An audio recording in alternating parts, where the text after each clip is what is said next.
Inside Hilltopper Athletics is brought to you by Panhandle Cleaning and Restoration. All right, welcome to Inside Hilltopper Athletics. I'm the Sports Information Director, Jacob Davey, joined by Head Track and Field Coach Justin Simpson and Cross Country Coach, I should note. Yep. Here for a special season preview edition of the Track and Field Inside Hilltopper Athletics. Coach, thanks for joining us. Thanks for having me. Coach, season starting on Friday. How's that feeling? Yeah, it's exciting. Track, for us, by the time cross country is over, we always get really excited for all the events that track and field poses. We're running 6,000 and 8,000 meters. Of course, the championships run 10,000, but it's always the same thing, which I love cross. But then your track athletes are training all fall, and months go by where they're itching to go see what they've got before break, which is why we do this early one before the break. So track events are all day, but it's super fun because it's action-packed the whole time. I mean, at all times you have something going on the track. You have jumps going on. You have throws, pole vault. Indoors, you could have 1,000 people inside of a 300-meter bubble. So it's loud. The energy is outdoors great, but indoor is truly special just because of the connection. You can stand in one spot and just look right and left and see how your athletes are doing, which in outdoor, sometimes throws is so far away, I can never see them. I just get texts from Coach Hudson about how they're doing. I'm like, cool, I'll never see them do anything. So they're excited just to get going. And I know my distance runners coming off cross are excited to get into their actual individual events. So, pretty excited to get going. Yeah, speaking of that cross country, just coming off regional championships a couple weekends ago, MEC championships. Yeah. Just give us a little bit of a recap of cross country season. Yeah, I mean, it went about what we expected. The women did hit a conference what we thought. We thought we could, off the numbers, get wheeling there at the end. And we were close, but I projected us to get around 5th at the beginning of the season, which we did. The men, it's how it always is in this conference. You have 4 powers of distance running. You have to allocate your funds at the smaller school level, usually in specific areas. Concord goes all in on distance. D&E goes all in on distance. And they're not bad track teams, but, they're either top and cross and usually at the lower half when it comes to track and field because they're putting more money towards that. So we finished 4th. We got Phil back at the end. Honestly, we thought we could get 3rd, even 2nd at some points of the year. And I don't like to make excuses because those teams are great. But as a lot of teams deal with nowadays, man, we were sick all the time. We could never we'd always have a 1, 2, or 3 that was exactly where I needed to be. But then it would rotate because somebody would get out for 2 weeks. And in an aerobic sport, it's almost a death nail, especially if you get caught at the end of the season. Mm-hmm. So we never just was able to secure our 4 or 5 scoring spot to connect with our 1, 2, 3, which our top guys are all roughly around each other. They've beat each other, throughout the years. But when one would jump up into a top 3 spot, my 1 or 2 would be out for 2 weeks and have some sort of sickness. And then we would have to talk to the team all right, my 5 has to jump up to my 3. And so it just kept rotating. Even at the regional championship, it's still rotating. Honestly, choosing who ran at regionals was really hard on the men's side because at some point or another, they'd all beat each other. There was never just a clear one. And then Phil was out the whole season with illness. And then he comes into conference, this is my number 1 at conference, and it's what is going on right now? So we finished about where I thought. We're a very good team. Hannah had anemia early in the season, which, for any aerobic sport, it's bad. So we pulled her after the Bethany meet. She won, but we realized something was wrong, and so I got her tested. Yeah. And so I pulled her for most of the season to get her iron levels back up. And so then I took her back out at Slippery Rock. She ran really well. Conference, honestly, she's used to winning. She's 2-time champion there. Yeah. But what she dealt with this season, we barely trained all season to get her iron levels up, which is a testament to her. She showed up to conference and getting 3rd behind 2 of the best runners in the conference, at least, historically, especially on the track here, is the best runner in the conference from Charleston. So the fact that she got 3rd, we barely trained for 2.5 months just to salvage a season.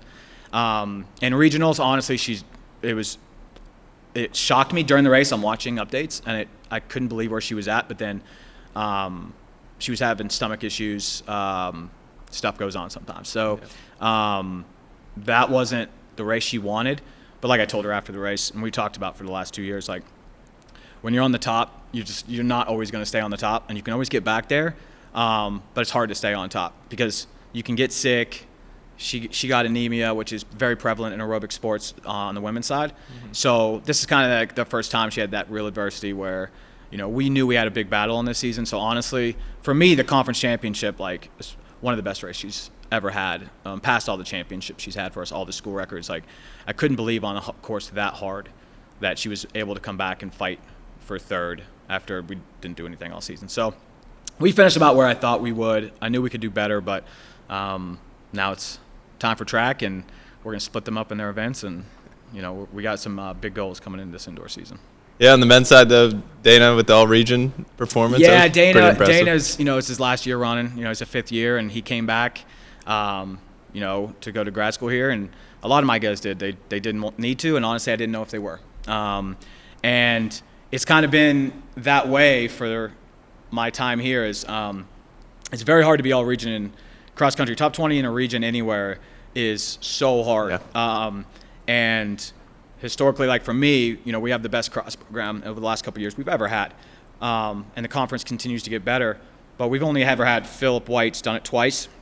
Michael Harriman did it last year, and then Dana doing it this year. And it just shows how hard it is to hold on to a top 20 spot in cross country year to year. Michael Harriman's an unbelievable runner. Conference champion in the 8, school record holder, just an amazing runner from 8 to 10K. Philip White, who I've known since he was in 8th grade, is an amazing talent. And then to hold in those spots is so hard. And so for Dana to never honestly really have a tremendous cross season for us, he's a great track runner. Mm-hmm. He's always showed the fitness, but he's never really adapted to cross. For him to come into regionals, you could tell he was super determined. But throughout the race, like he's just moving up, and you see in his eyes like he was locked in. So tremendous honor for him to finish. He literally finished. I didn't even see him come behind me. He finished through the chute, and it's 25 degrees. Everyone's bundled. I'm trying to see everyone else coming, and he just comes behind me, gives me a hug.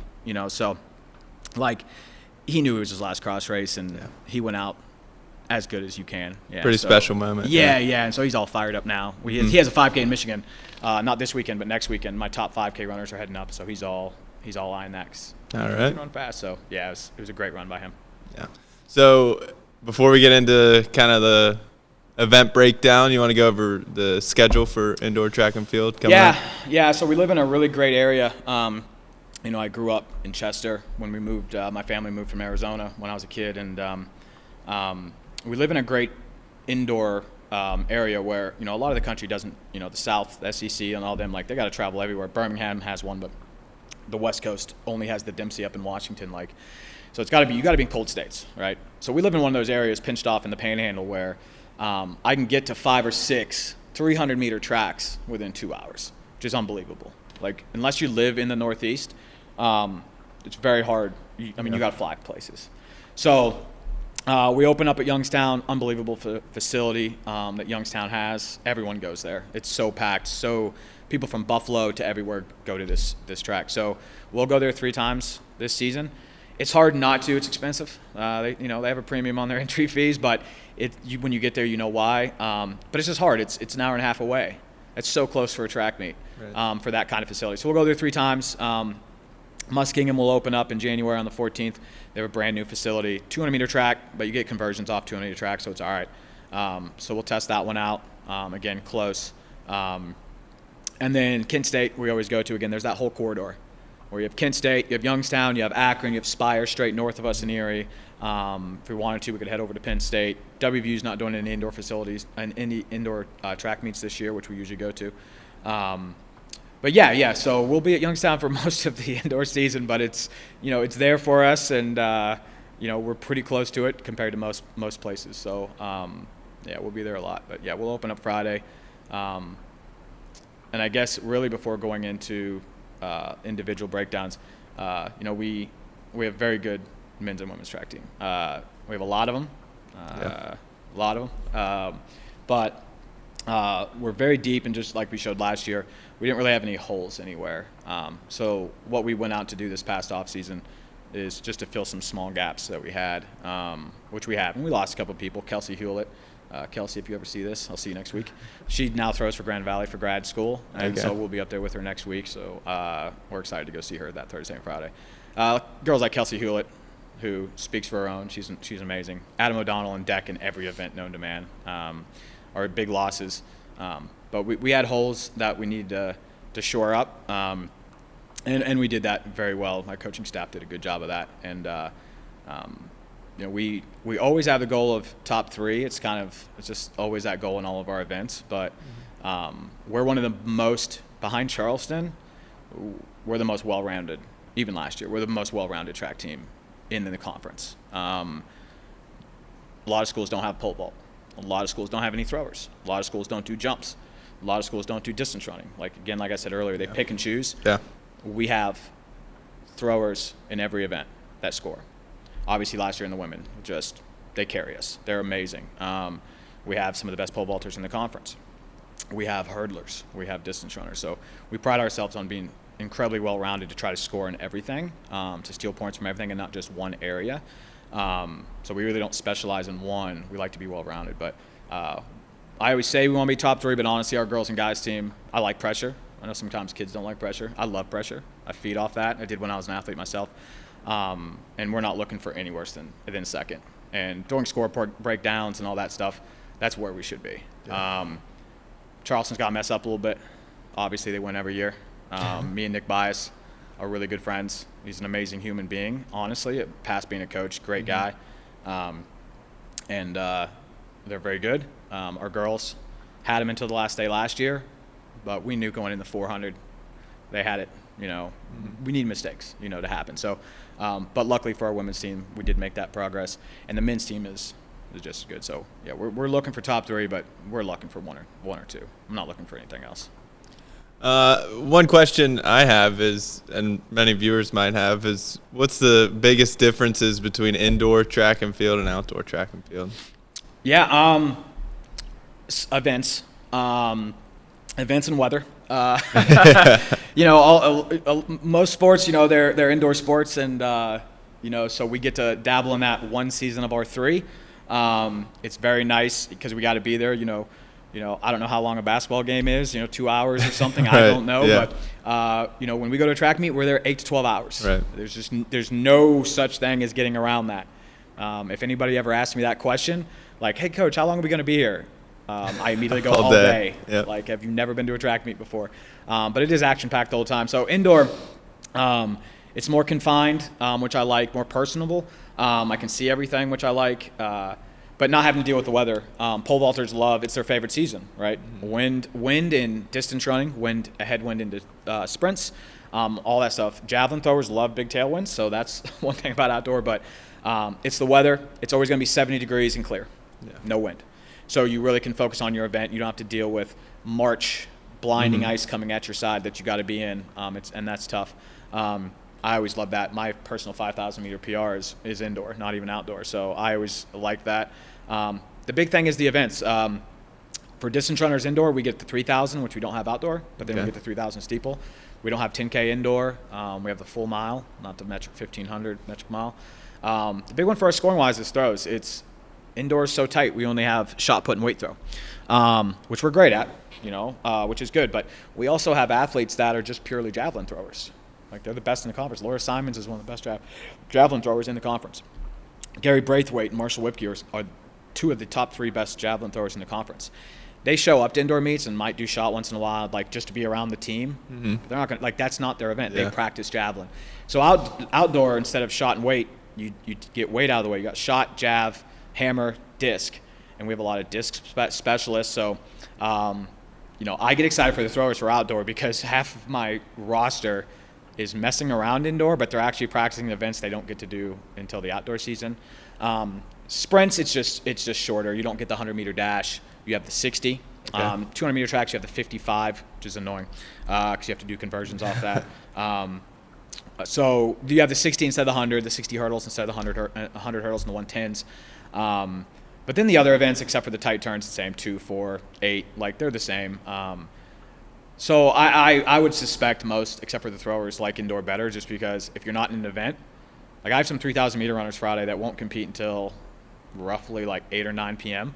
and we'll get there at like 11:30. It's one of the last events Yeah. before 4x4. So they'll do homework, they'll hang out, watch their teammates. They won't do anything for a full day. But they're going to be warm the whole time. Where outdoor, same kid might have a 10,000 like early or late, and if it's 6:55 raining, you're under a canopy dealing with it. So weather's the big one. The events just change up. Way more throwing events outdoor for obvious reasons. But honestly, for the mid-D and then like classic runners and the jumpers, long jump's the same, triple jump's the same. You just don't have to deal with the weather. Relays, you don't have the 4x1 indoor, which is a classic favorite for all track fans. So you only have the 4x4 indoor, but we have the distance medley relay, which is my favorite relay on the planet. So you get a full mile leg, a 400 leg, an 800 leg, and a 1200 leg, not in that order. And we have one of the best teams in that. So distance running wise, and then one 400 runner wise get to do that. And so that's outdoor, you don't do a DMR. So it's, for some people it's track, but then events go switch up and it's different. And then you just pray for good weather, or like we do in March, we travel to Charlotte in March. They used to have a saying, we'll run up in the Northeast when the weather figures itself out. We'll stay south until then. Yeah. So weather and just events. Yeah, for sure. Then overall preparation-wise for your team, how's that been going? Yeah, it's been going well. We're lucky enough to have an indoor facility here. So when it does get crappy outside, us distance runners, we pretty much stay outside for everything unless the track gets covered, and then we come inside, which we don't do until after the break. But for the jumpers, the sprinters, we're one of the lucky ones. And I always hope that our athletes appreciate what they have, which is sometimes hard, and I understand that. I was young once. But in the state of West Virginia, for an actual track or an actual indoor facility to high jump inside, to do hurdle work inside, and then to have our indoor facility for our sprinters and our long sprinters, we're the only ones in the state, except for Marshall, who has their 300-meter indoor facility, but they don't have an outdoor track, and then WVU, who has their indoor and outdoor. Except for them, we're it. Other schools have walking tracks that are like square concrete. They're not working out tracks, anything like that. Yeah. They might have like auxiliary gyms, like we have Blatnick, to try to pull some stuff off. But a lot of kids, like Frostburg, like, you know, they have a good team, and they do sprint work and stuff in hallways like we did in high school. It's just in the small school sector, you deal with what you got. Figure it out. You have a team that big, and I could take over every facility in here. Like I could put like honestly, if we worked the way that we'd want to, like we'd need everything, right? And so you get really creative of, you work with everyone else and you figure stuff out. But even our racquetball rooms, like for throws, like we're in there all the time for the whole indoor season so that they're warm, and we have indoor rings that we built and stuff like that, so we can do the best that we can. Yeah. Where most of the other conference, they don't have, at least like a track, they don't have it. And a lot of them work outside in the freezing cold no matter what, because it's all they got. So that's one thing that I always appreciate in planning, and I hope my staff appreciates. I know they do. I know my upperclassmen do, but just to know that in our conference, there's always better out there. Sure, if you're good enough to go to Ohio State, sure. But in our conference, like we're the only ones in the MEC. Charleston does not have an indoor track. They're the best track program in this conference by far. And we have a better indoor facility than they do. So facilities isn't it. It could always be better, but it's pretty good. So, that part helps us out in preparation with the bad weather. We can come inside and be warm. So preparation's been good. Cross team, some are on break. Some are finishing Friday, and some are finishing the next week. Except for some sickness here and there, we'll hold some people out this weekend. Like 15 people, I think we're holding out for various reasons, and they'll open up in January. But we'll get really good marks this weekend. And from what I haven't been able to be at very many practices because of cross country, but we have Zoom meetings with our staff, and it seems to be going very well. And I've been able to see them the last couple of days, so I'm excited about it. Yeah. So let's get into a little bit of the event breakdown. We'll start. I hope I don't forget any of you guys. I'm sorry if I forget you. We'll start with throws. Yeah, throws. So they know it because I tell them in our pre-meeting in August. Beginning of September, end of August. Our throwers are amazing. They've had my back since I got here 6.5 years ago when the team was 20-something people total. There wasn't a lot of buy-in at that time from the team I adopted, and it was interesting. But the throwers did. and Dom Hudson, who is my throws coach now. He's one of the only ones here that's been with me my entirety here as an athlete, and then as a paid coach for me the last couple of years. And he's continued that success. But when I got here, when I essentially told the team, like, we're going to do this thing. If not, I don't want you on my team anymore. We got to build some way. Sometimes you have to lose to gain. Yeah. And we did do that. But the throwers always had my back, and I give them that speech every time when I start the season. That I'll always have their back because from day one, they're the group that always had my back. And we've just built this thing where, Dom always brings in such good throwers and people that buy in so quickly, and they're so lovable. And they love their sports, but they bond together so fast. And you can see in the results, especially our female throwers, in almost every outdoor event last year, we had 5 of the top 8 scoring events. I mean, it was domination. We even had our head official for the MEC came up to me on day 2, at the end of day 2 at the conference championships last year. And I know him very well, and great guy. And he pulled me aside, and he was like, "I just need to tell you personally that your throwers are some of the most amazing people I've ever dealt with." Because how much they were cheering for every other team, not just them, how much of a family that they were. And he deals with track and field on every level forever. And he literally pulled me aside separately just to tell me how great my throwers were as people. And I see it every week. They are that. So we lost Kelsey, but we have so many female throwers that can score, and they're so bought in.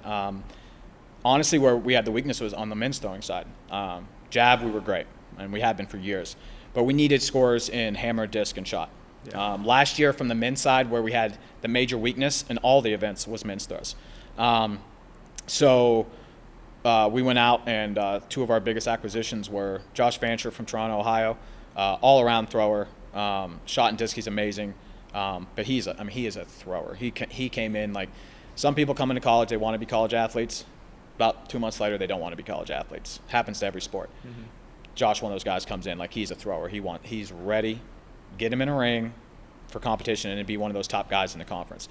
Luis Martinez, who plays football and is also on scholarship for track, one of the best shot putters in California. It's my home state, and I've made sure I've told him that a couple times. We have that bond. Although he's from the San Diego area and I'm from the LA area, so it's a little different. But one of the top shot putters in the state of California. So. And then we have some football players that will be back to eligibility this year that are amazing throwers, amazing people. So we've definitely shored that up.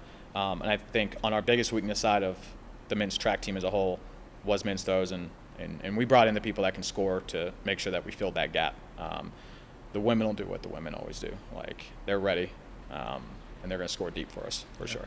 It's got to be good to hear as a coach, being good people at an event and everything. Because even though you don't want to say it's rare, it just is. Yeah. Your team can be amazing, but you've almost got to be exceptional in this day and age for somebody to go out of the way and speak to you about your athletes in another way that isn't about athletics, just about being a person. Mm-hmm. So that was great. But it's not a lie. I see it. Yeah. They are amazing people too. So. Throwers are solid, and they're ready. Jumpers. We got jumpers up next. We have so many jumpers. So, a lot of returners, and again, a lot of freshmen coming in that are going to score and be impact players immediately. We'll start with the women's side. Some of our returners, we have Olivia Combs back, who's also an amazing pole vaulter. Very good long jumper and triple jumper. She won't triple jump this weekend, but long jumper. And honestly, 2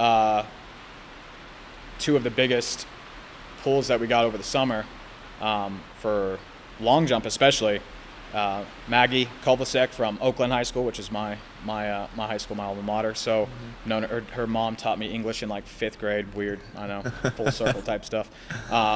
So amazing person, but she competed for Wesleyan for a couple of years. We did recruit her very hard, and so we have her now, and she was the 2nd best long jumper in the conference last year. She also runs sub 60 for the 400, which we needed very badly, which means she's going to be and she's a mid 12 second 100 runner, so she's a threat in the 4x1, 4x4 long jump 400. she's going to be a star player in the long jump. I mean, honestly, our long jump records will not last after this Friday. And a big reason for that is Sierra Lanham. Sierra is one of the, if not the best, long jumpers in the state of West Virginia over the last decade. National qualifier in the long jump, jumped over 19 feet 3 times at nationals last year, which, for a reference point, the provisional mark this indoor for long jump, to not go into metric terms because no one will understand it, is 18 mid, 18.5, and she's jumped 19.3 3 times in high school. So in high school, she already hit the NCAA Provo mark 3 times. She's an incredible long jumper. So we shored up there. Triple jump, we'll have Olivia Combs. High jump, again, we're very good. One of some of our big contributors coming in. Jayla Walker from Willing Park, very good high jumper. That's her specialty. We have Olivia Miller back, who was our school record holder in the indoor high jump. We have Ivy Allen, who's a transfer from Waynesburg, is a multi, but she's a decent high jumper. Tori Fisher's a decent high jumper, is also one of our new multis. So they'll really Olivia Miller just came off some surgery this fall, so we're going to hold her back a little bit, but it doesn't take her long. Men's side, we have the deepest high jump in the conference, and we did last year too. Liam Vinskovich from Union Local jumps as high as he is. I mean, he's 6'6", 6'6.5", something like that, 6'5", whatever he is. If I gave you an inch, Liam, you're welcome. But he's a 6'6" high jumper. He's a top 3 guy as a true freshman last year anyways. But him, Makai Anderson, Jeremiah Blackmore, Dylan Mintel, all 6'2" to 6'5" high jumpers. And then we brought in George from Lindsley, Donovich. We have Dakota Thomas from Virginia, an amazing high jumper as well as long jumper. They're going to be – there might be one person maybe that can outgun them at some point at the top, but they're kind of like our women's throws. Like, I expect to at least have 5 guys in the top 8 to try to steal all those points. And then long jump, Dakota Thomas from Virginia, great long jumper. Gage Patterson, again from Oakland, great guy. Great long jumper for us last year. Really developed last year under Adam O'Donnell, watching him and developing as a freshman. Jeremiah Blackmore, very good long jumper. Triple jump, Marshall Cheatham, who's Dakota's teammate from Virginia. Great hurdler, but also a very good triple jumper. So yeah, we're jumps. We have no shortage of loss on the point side. Yeah. And then you mentioned good hurdler as well. You want to talk about the hurdling squad? Yeah, so, I mean, 2 of our biggest hurdlers that are back, Haley Carrion, who can do anything in track and field, essentially. She's our conference champion in the 100 hurdles. She's also our best sprinter. She's back to defend her titles. Makai Anderson, as a true freshman. I've never seen anybody in hurdles, in the 42-inch hurdles, like, it's one of the hardest events to adapt to from high school because of just how high they are. I've never seen anybody like Makai Anderson take to the high hurdles as fast as that. Usually it takes 2, maybe 3 years to figure it out. And he is one of the best hurdlers in the conference. He almost hit Provo as a true freshman, which is unbelievable. Against all the other events, I find it to be the hardest as a freshman to adapt to because of how much it changes. So they're back and they're ready. Marshall Cheatham will be right there with Makai as a true freshman. He's a great hurdler.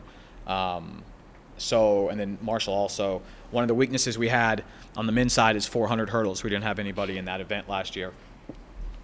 Marshall is an unbelievable 300 hurdler in high school, which always means you're going to transition to the 400 hurdles in college. So we're really excited to have him in the outdoor season open up in those 400 hurdles. But yeah, we have a couple of the best hurdlers in the conference for sure. Seems to be a common theme for the squad. That's the goal. We were like that last year. Yeah. Again, except for Charleston, it's one thing we talk about is we were the most well-rounded, and we had a couple weaknesses, and we made sure to go out and. Right. I mean, Marshall went to nationals just like Sierra did, and so we are pulling in those kind of athletes to fill in the gaps that we need for sure. Sprinters. Yeah. So sprints on the women's side, incredibly deep again. We were good last year. People bringing in Maggie. Haley is our best sprinter. Abby Stackpole, Amari Poole, great sprinters, which we need the depth for the 4x1 relay. It takes one hamstring issue, and if you only have 4 and your 5th isn't as good, then that can knock you out. So we're looking for big things from them on the short sprints on the 1 and the 2, and then the 4x1. For sure, Maggie in the long sprints, we needed that sub-60 girl to really just try to separate the points from Charleston because they have so many good 400 runners.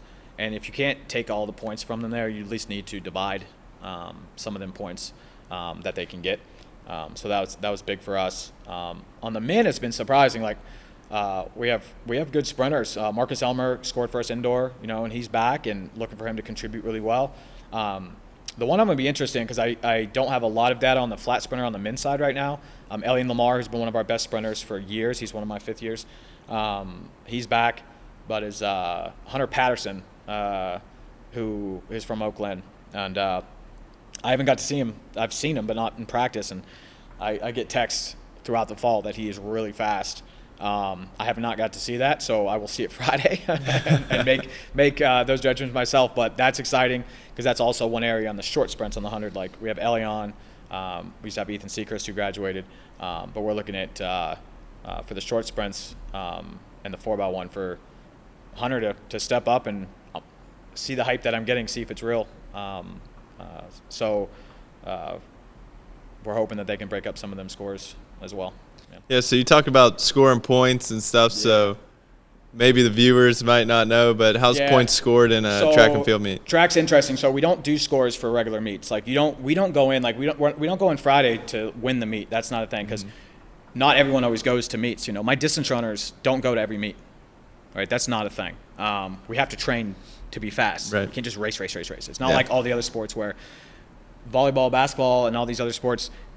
Baseball, softball, seems like they're on the road 3 to 4 days a week and they're always just playing. That is not our sport, especially in aerobic sports. So in sprints and jumps and stuff, that's more the case, but it's only just the weekends. And even then we'll take some time off to not get injured. But so when we go to in the regular season, we're literally going there focusing on individual events and qualifying for conference. Top 16 qualify for conference. So on the MEC leaderboard, every week when TFRS, which is the track and field system that updates all of our athletes' times, after every meet it just auto updates. Okay. You go on the TFRS Mountain East website and you can see the top 25, 50, whatever you need to see in every event. At the end of the year, before we declare athletes, top 16 qualify in. So the whole regular season goal for indoor and outdoor is to get as many people into conference as possible. If you're not in conference, you're not going to score, right? So even if you're on the outside, you might not score. You never know what happens at conference. So the goal is to flood as many individual athletes into it as possible. NCAA and universities always call us a non-team sport, which isn't true. It's just like same as in cross country. We are the only sports that are both. Yeah. We are individual, we have individuals out there fighting for themselves, but they're fighting for our team to qualify for when conference does happen. Then it is all about the team score, the team event. Right. That's it. So we're both. I always hear that, and everywhere I've ever been, individual. We're not an individual sport whatsoever. At conference, you could run slow as can be in the 5K, but if you win, I don't care what the clock said. You got 10 points for the team. The regular season is different because you got to run fast to qualify, right? So it really blends both. You could have a bad day, but you could celebrate your team doing exceptional. And it's one of the few sports it's beautiful that way, and I think it's why so many people flock to it, because you could have a bad day but have a great day, or you could have a great day and the team might not have done as well, but you can celebrate something at all times. But how it goes in conference or even nationals, top 8 score. So you go 10 points for first, 8, 6, down to 1 point. And so every event, if you see somebody within there, somebody got 3rd place in the 110 highs, they got 6 points. Mm-hmm. And throughout all of the events, for us indoor, it's 2 days, outdoor 3 days. For any final, there's prelims and all that to qualify for finals. But any final, that's how it's scored, is 1 through 8, 10 to 1, and you're trying to get as many of those points as possible. And you just keep on adding it up. Every event, you're just adding it up to get to a certain score. Yeah. Then another unique thing, you mentioned the NCAA provisional mark. So So you're competing every time you go out. You could qualify, right? Absolutely. So in the NCAA, there's a Provo mark and an auto mark. So and it changes every year. So a Provo, you have to at least hit Provo to make the national championships. that does not mean you made the national championships. You have to hit an auto, which is incredibly hard. But you have to hit an auto. That means if you hit that auto, you're in for good. Yep. So, for example, like in the 5,000, you have to run 1350s now in D2 to make the national championships. But Provo is 1429. So that's like step one. Yeah. To get to that mark. What happens to qualify in every single event, except for multis, it's top 12, not 16 in indoor, but that's totally different again. We have so many events. It's literally like 30 sports in one. So what they'll do is when you go declarations at the end of the year, if you've hit a Provo, you declare your athlete for the NCAA. If you hit an auto, you're in. But like Kelsey Hewlett last year is a great example. She got 9th in the country last year for us in disc. She did not hit an auto mark. But there's never, like, top 16 typically, COVID changed some things, but top 16 make it to nationals just like your conference championships. So like on TFERS, you can see every conference and where you stand, but then you can just go to the national ranking and see where you stand, right? So she was like 13th, 14th in the nation all year, 15th I think at times. She never fell out of the top 16. So she had a Provo mark, and it was a decent Provo mark. But like 6 or 7 athletes hit the auto mark, and what they'll do is they'll take every auto mark, and then once they're done with auto, then they'll just start going to the best Provo mark on those lists. Got it. And then take the 16. So Provo is like step one. I've never had an athlete hit an auto. Those are the people that are going to score at nationals. Like, those are incredible athletes. But to have a shot, you need to be at least in the top 20 or top 22. But yeah, so Provo standard and then auto standard. One means you have a shot. One means you're in. So back to positional or event breakdowns. Missed distance maybe, but we talked about in that cross country. What's the biggest difference running indoors and outdoors? It's massive. Distance is because they're the athletes that are in, unlike every other NCAA athlete on the planet. Yeah. Distance runners are in season the entire year. From when we get to cross camp at the end of August until May, we have sectional breaks in between seasons where they'll take 2 weeks off, but they're the only athletes that are in season the entire time. They literally do 3 sports. And it's a massive difference where we might have a guy like Michael Harriman that was 5th on my cross team at regionals, but he's the reigning 800-meter conference champion and a 152-800 guy, which is smoking fast. Same as like Tavian. Tavian Richardson is a 152 guy, former indoor conference champion as a true freshman. So you all of a sudden start to get some shine where the 5K, 10K runners that typically dominate cross country because they're running 8,000 and 10,000 meters, they all of a sudden get their shine in different events where, and training completely changes where all of a sudden my middle distance groups don't even train with my distance runners anymore. Like, I have separate practices because of the demand's so different. So we have a middle distance group, we have a distance group, and within that distance group is blended with the 3K steeplers because they have to be kind of good at both. So they'll separate from each other during track, where the middle distance will focus on their 800, 1,500 marks, indoor full mile, and then the DMR, since it's the longest event's the mile, right? So, and then my 5K, 10K runners, they'll separate and they'll do completely different training. So a lot of my middle distance runners get super excited because they get tired of racing 8,000 meters. 8,000 meters is 5 miles just for, we just deal with meters. So I know everything in meters. Yeah. I'd be a very good metric guy. Every track coach would. It's the feet that doesn't make any sense. Like when high school kids come to us and they say they threw 50 feet in something, I go, what does that mean? I literally have to convert it because I don't understand what that is anymore. Middle distance gets super excited because they get to show they're fast. They get to showcase. Start out of the I gates might not have been the best cross runner, but I'm the best 800 runner. And to go into the distance, and it's our best distance runners the last couple of years is we've had the best. I would rate our middle distance guys the best in the entire state. I put them up against Marshall. We've been the deepest middle distance group in the state of West Virginia for years now, and we haven't changed that whatsoever. We have all those guys back from last year, and we've added 158 runner Francis Tui from Ohio, who loves track. He did a really good job in cross, but he's a track guy, and he's been talking about it for a while. He's like, I can't wait for the first meet. But we're just super talented on the middle distance side, and they know it, and they get really excited about it. And then some of the additions, honestly, our biggest addition, because we have Dana back, Brendan Sands, who developed amazingly into a great 5K runner. Philip White's back is a great 5K and 10K runner. But our biggest get was transfer from Penn State. Ben Bumgarner, who's a 14:25 5Ker, 8:15 3Ker, 4:12 miler. He was a top 2 guy for their cross team for 2 or 3 straight years at Penn State. Now I've known Ben for a long time. When I was at WVU and we had our club team down there, I coached Ben all through high school. When he won his state titles, 2 mile in college, I was the one that trained him all year round. So he got that Penn State scholarship. And when he finished his Penn State and he wanted to go to grad school, bring him to the Hilltop. Yeah, we honestly we had some calls this summer. Yeah. And I was like, hey, because he trained with Phillip White all through high school. It's a weird circle. I never thought I'd get him back. To be honest, Yeah. I knew him when he wasn't a good runner as a freshman to the best runner in PA, which is not easy to do. PA is incredible in distance running, and he had 5 years of Penn State training. And now all of a sudden, that'll help, yeah. we've got him for 1 year, and he's locked in. So super talented. Of course, Hannah Kim's back. We think we figured everything out when it comes to iron levels and stuff with her. So she'll open up next week at Grand Valley to get a qualifier in the 5K. But yeah, the biggest difference from cross is all of a sudden they're not running 5 miles. Some of them are just running half a mile. Yeah, and no hills. Incredibly fast. So they just get excited to a change of pace. You know, we're one of those sports where they're distance runners, but they go all of a sudden from cross, which is distance, but then you go to a track where they're having to run on 400-meter ovals, 300-meter ovals. So in their mind, when they're done with cross, it's like this new flavor. They're like, oh, man, I can't wait for track.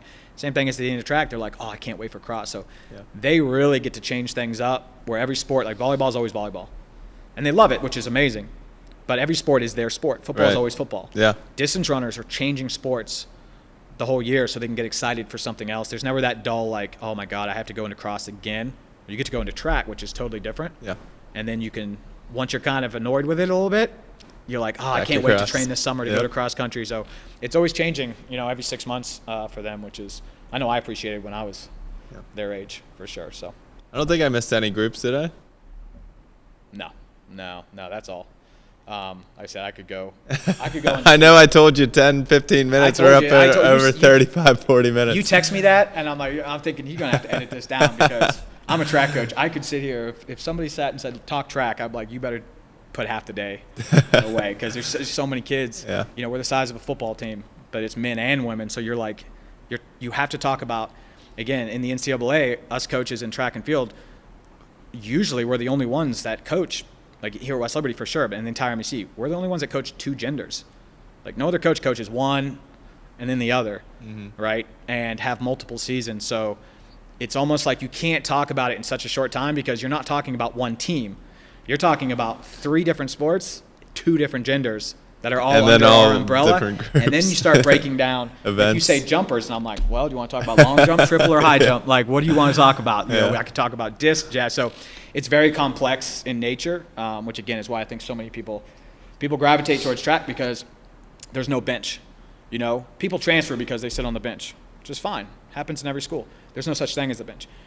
You get to go to every meet, and you get to try to qualify for conference. If you don't qualify for conference, there's a mirror, there's coaches, we have those conversations, but you always have the attempt to qualify. And you always know that top 16 go. If you need to improve X, Y, or Z, you need to start working harder. But track and field is one of those few sports that coaches are involved, obviously, but it's on you. Like you get your opportunity. Yeah. Like there's no such thing. You can't go this weekend because you're not good enough. Nope. Only time that happens if you don't get to qualify is conference championship, and we bring everybody to conference anyways. We don't want to separate the team like that, and they don't get to see their teammates they've been fighting for all year not celebrate those moments. But honestly, you qualify. If we're competing 80 to 90 a weekend, we'll qualify 65, 72 of those athletes. So honestly, when they're like, who doesn't get to go to conference? It's like 12 people. So I mean, they're good. They're really good, and they'll know it after this weekend. So I literally told them the other day. I said, all right, let's go into Friday. And when some of our big guns aren't opening up, but I said, let's go into Friday and let's scare some people. So it'll be good. It'll be a fun time. Last thing for you, I know with this big squad and everything, you talked about Zoom meetings with your coaches. You just want to give a shout out to your coaching staff? Yeah, Coach Falbo's, he's been with me a couple years now, full time, amazing recruiter. He can talk his way out of a lot of things. I think it's a special talent, which you have to be a salesman in this. It's probably the hardest thing to do. It takes up most of our time is recruiting, which every coach is that way. But Coach Vallo's been with me years now, so he knows the team. He's one of those guys with me now that he's got a recruiting class of his own. He also knows, he's not new to where there's always turnover in coaching a lot. So the team that he has is his team, which is always nice. Dom Hudson, couldn't say better things about the guy. Just had his first baby. I got to see her for the other day at practice, which was awesome. He's one of those guys, you want on every staff. He's been with me as a conference champion in so many events, school record holder still, and then transitioned right into being my throwing coach, that's always great because he knows the school. Recruiting-wise, he knows the area. Right. There's no really transitional period there. He knows the areas. Great recruiter. Antonella Criazola, who is my new GA, she was Iowa State's best thrower last year. She's an amazing D1 athlete, and she's an amazing person. And she's, with how many throwers we have, as I always told the throwers, I would always take care of them. And I told them in their meeting, one of the reasons I brought Antonella in is I knew Dom was going to have a child. And I'm one of those, if he needs a little break in the fall, he's not going to sleep very much, which I hope you have been, buddy, that he needed a little bit of break. And if there's some days he couldn't come in, I needed a backup. No offense, but, track coach, it's like football. We honestly need 6 full-time. And, D1, that's how it is. So, I can't coach shot put. Distance, I don't, I'm the head coach, but, I'm the distance coach, and that's how every university is. You have specialties, right? I was 130 pounds in college. I barely picked the thing up, right? So you need people in those areas. Antonella brings a wealth of knowledge at the D1 level, and she was JUCO national champion in Florida. So she's able to transition when Dom can't be here, or just help him with how many throwers they have. When we go to outdoor, when he's at hammer, he can't be over a jav. Now we can split those up, which helps us out tremendously. And then our newest is Danielle Stewart, who is national qualifier in pole vault from Wheeling. We've known Danielle for years. In the inner circles of track and field, you essentially know everybody. And we go to the same meets and we talk to her while she was there. It's the hardest event to find coaches for because it's the fewest, to be honest. Pole vault's really tough. I talked to you earlier about facilities. Right. When it comes to finances of buying poles, it's really hard to figure out. It's something that I have to think.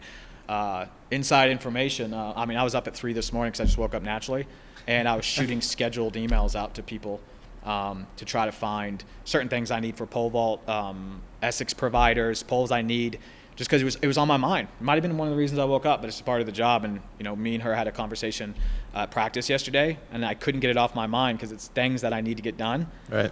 But that does take time. But just her knowledge of pole vault, and we have 3 of the best female pole vaulters in the conference, and we have 2 amazing Nate and Reese in men's pole vault. Reese is conference indoor champion. Reese bleeds pole vault. So just to bring somebody that is a national qualifier to have that kind of knowledge, it's hard. Most schools don't. Most schools don't do pole vault, as I told you. Right. So to bring someone like that in that's local was great. So I do a lot of paperwork, but honestly, in my job, it's to bring people in to facilitate those event areas, so I can do my job and steer the ship, and be in my office while they can go to practice and deal with all of those events. Because like I said, in my job, I have my own athletes. I have 25, 30 distance runners of my own that I have to schedule and practice. I can't be at most practices. There's not enough of me. I'm already here most days 8 to 7, and I just can't go to those areas with how many kids we have now. So my job is to bring those coaches in that I know that can do a great job in those event areas, so I can turn my back and move in the other direction. Still know it's in good hands and stuff. And I very quickly on Friday, I'll know what's going on when it comes to our event areas, because as they know, I can't stand missing a single event. I love track and field for what it is more than anything, and I always have. So I'll be at shot for a while. I'll stand right at long jump. I'll be over at relay. I'll be over at pole vault when I can. When my distance events aren't going on, I will literally just rotate every single event because I love every event so much. And and I want to be there to see those amazing moments for sure. So great staff, most staff we've ever had, which is amazing. It's been a lot of hard work to get here. because obviously when you have this many kids, it's it's a lot. You need a staff behind you to do that job, because you just can't do it by yourself. So we're in a really good spot. All right, Coach. Well, thanks for joining us. Good luck on Friday. Good luck this whole season. And appreciate it. Yeah. Thanks for having me. That'll do it for this episode of Inside Hilltopper Athletics Track and Field Edition. Stay tuned for another episode here coming soon on Topper Station. Until then, good luck to Coach Simpson and the track and field team. The Panhandle Difference. I immediately called Panhandle Cleaning and Restoration to see if they could clean and restore my home. Not only did they do that, but they even made it more beautiful than it was before the fire. If everyone ever has a tragedy like ours, I highly recommend you call Panhandle Cleaning and Restoration.